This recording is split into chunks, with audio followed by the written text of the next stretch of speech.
રાષ્ટ્રપતિ દ્રૌપદી મુર્મુના અધ્યક્ષસ્થાને યોજાયો ગુજરાત વિદ્યાપીઠનો 71મો દીક્ષાંત સમારોહ. રાષ્ટ્રીય શિક્ષા નીતિ 2020ને 21મી સદીના પડકારોનો સામનો કરવા સક્ષમ હોવાનું જણાવતા રાષ્ટ્રપતિ કહ્યું, ભારતને આત્મનિર્ભર બનાવવો એ આપણી પ્રાથમિકતા.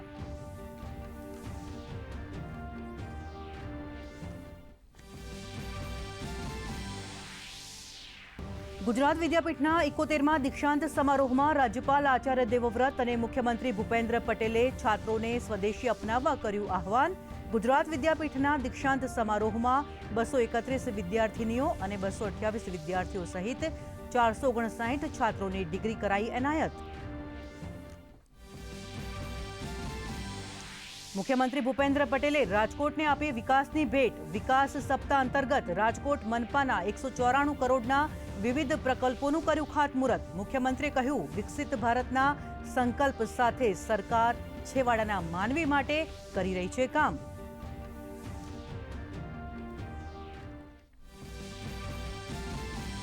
પ્રધાનમંત્રી નરેન્દ્ર મોદીએ કૃષિ ક્ષેત્રમાં 35,440 કરોડની 2 યોજનાની કરી શરૂઆત. પીએમ ધનધાન્ય અને દલહન આત્મનિર્ભરતા મિશનની કરી શરૂઆત. પીએમ મોદીએ દલહન ક્ષેત્ર સાથે જોડાયેલ ખેડૂતો સાથે કર્યો સંવાદ. કહ્યું, ખેતી અમારી વિકાસ યાત્રાનો મહત્વપૂર્ણ હિસ્સો.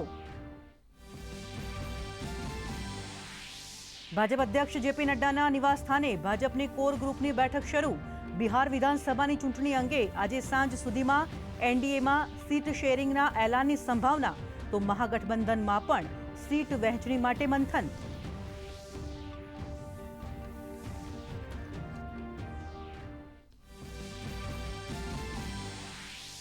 બે કચ્છી માંડુઓને ગુજરાત ગૌરવ પુરસ્કાર એનાયત. અરવિંદ નાથાણીને ફોટોગ્રાફી ક્ષેત્રે, તો બિપિન સોનીને ચિત્રકળામાં એવોર્ડ. કાર્યક્રમમાં મંત્રી હર્ષ સંઘવી સહિત લલિત કલા એકાદમીના અધ્યક્ષ રહ્યા હાજર.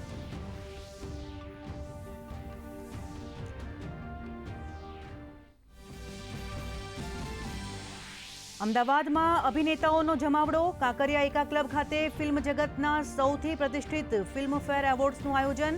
કાર્યક્રમમાં મુખ્યમંત્રી ભૂપેન્દ્ર પટેલ સહિત નેતાઓ અને ફિલ્મ કલાકારો રહેશે હાજર.